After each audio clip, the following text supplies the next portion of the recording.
to another episode of Round the Table, and we have my grandma here, beautiful grandma, and my mum.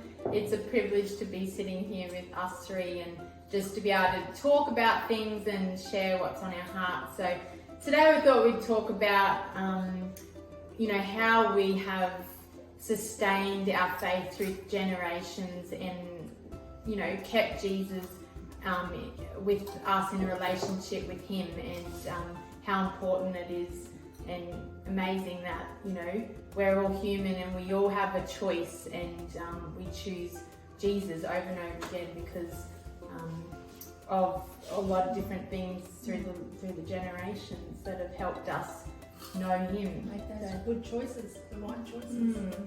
So hopefully, we can. Yeah. Well, you look at how your parents made choices. Yeah. You really just follow, don't you? Yeah, that's right. And if they didn't like something, well, you have to question why don't they like it, and Yeah. you check things out as you go. Yeah, Oh, that's I think right. Yeah. I think the prayers of the generations, like your mum praying for you, and then I remember,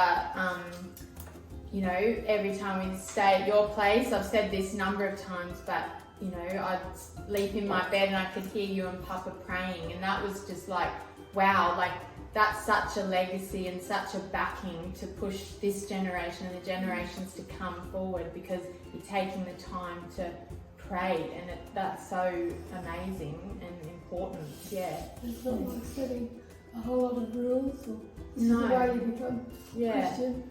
It's about your relationship. Yeah, that's right. God, but then with one another. Yeah, that's right. It's got to go through the whole Yeah. system, hasn't Yeah. it, really?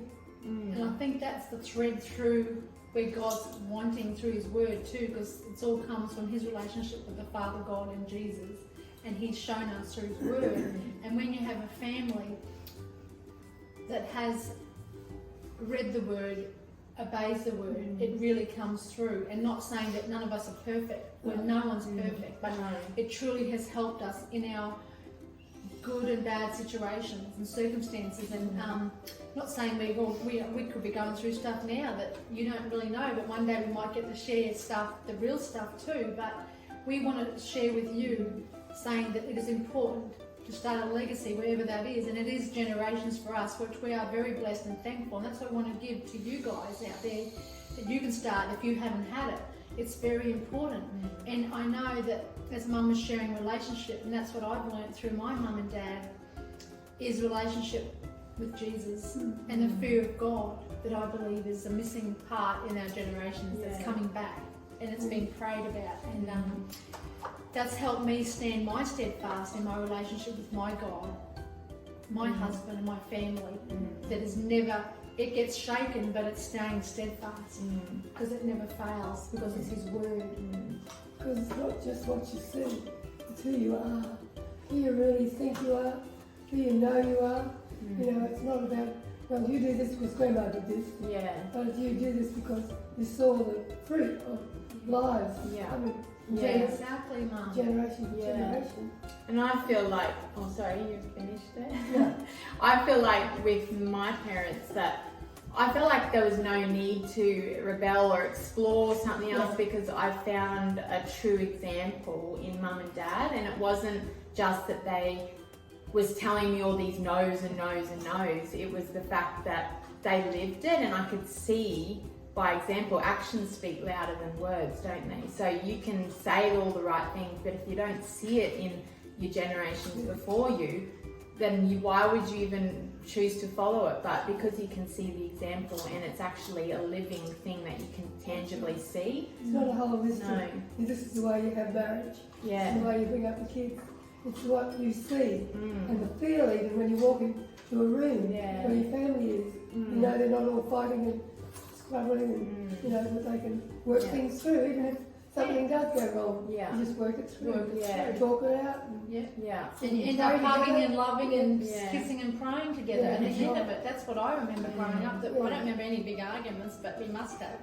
I know I was not a very easy child. I was moody, and I used to slam the door on Mum, and So where I get it and from. Mum said, "That's the last time I'm going to make your lunch, and that's it. I'm going to bed." I said, "Okay," and I slammed the door, went off, and so we had issues, but we always came back together. We always came back, and we prayed, and It's, I tell you, praying before you go to bed does help a lot. It's a foundation you lay, isn't it? So that, And well, laughing. I'm 3 generations past now, but I've still got things in there that they can hold on to. Yeah. And so have you, and so have you. Yeah. It's not like a whole list of rules of what we do. No, and we're not perfect by any means, no, and please, we're all please. human. We can tell you about things that we're not in. Yeah. That might be another time. We are all human, and I love that. That's the beauty of God, that He wants to be chosen. He doesn't want just people just to follow Him. Like, us want to be chosen in our marriage, in our relationships with friends. We just don't want to be out of obligation. We want to be chosen, and that's how God has for us. He wants us to choose Him, and it's such a privilege to be able to choose Him, and He loves that. And I think that's so important. And He pursues us too, Johnny. I think He Yeah, pursues He us does. more than we pursue Him. He's always pursuing His kids. And It's Him you want to please. yes, not your parents as such. That's But you exactly do anyway. Yes. I always joke about this, but when growing up I said, it's the fear of mum and dad, it's the fear of mum and dad, but honestly it's the fear of God that they instilled in us, and the fear of God is like having an awe or a reverence. And in the Bible, in Proverbs 8:13, you can tell the fun one over here. Get serious with me. Proverbs 8:13 says, to fear the Lord is to hate what is sinful. And I hate pride, self-love, the way of sin and lies. And that's the NLT version. And it was like, wow, the fear of God is to turn away from sin, and you love Him so much that you don't want anything to do with sin. Is to hate what is sinful. So, it's the fear of God that and you want to sustains. please Him. You want to please Him, I suppose. Like your parents, you want to be obedient, and depending what they ask you to do, of course. But if they're following God, it's the Word. You know, they're being obedient to the Word. But and we just want to say as a family, and we love to share our thoughts with you here, because we know that some little thing might help you with your family that you may not have had that we've had, but be encouraged that you can start your legacy, your generation right now. That's what.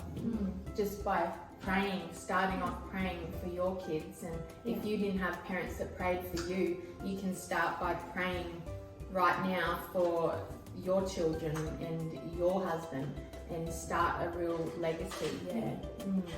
So Just keep talking to God like you talk to your husband and mum.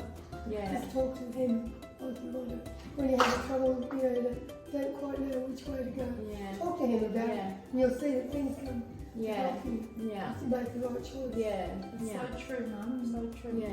And you were a good rock in that, Mum. Because you know, we So know. was Dad. I mean, Dad was pretty flippant, wasn't he? Flippant. Sort of guy, always in for a joke. It was a simple life. fun. Yeah, he had his standards set. He did, Mum. He did. And he, throughout his life, what I got out of his whole life and his funeral that I picked up was he made right choices.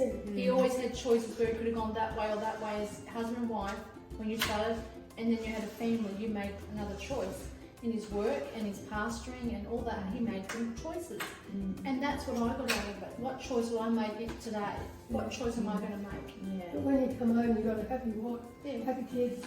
That makes it all worthwhile, doesn't it? But that's It's what not you about were. the laws, No. but it's about what you're building. Such a privilege. You were good God compliment. gives us to be able to show our children how to live. And I think that's why God is so wonderful, puts us together in a marriage when we do it His way, because most of us are opposites, our husbands and wives. Say that, we're very opposite. opposites. But I need my husband Barry, and he needs me, and we're a beautiful team. And same with Kylie and Tim and Mum and I and Dad.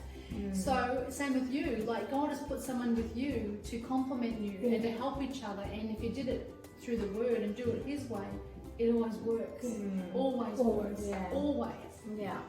And then nothing else will satisfy you. Nothing satisfies. Yeah, definitely. So we're just having a chat about that. So I hope that has just inspired you to keep the legacy going and to really, choose Jesus every time. So we'll see you next time. Bye. Bye. Bye.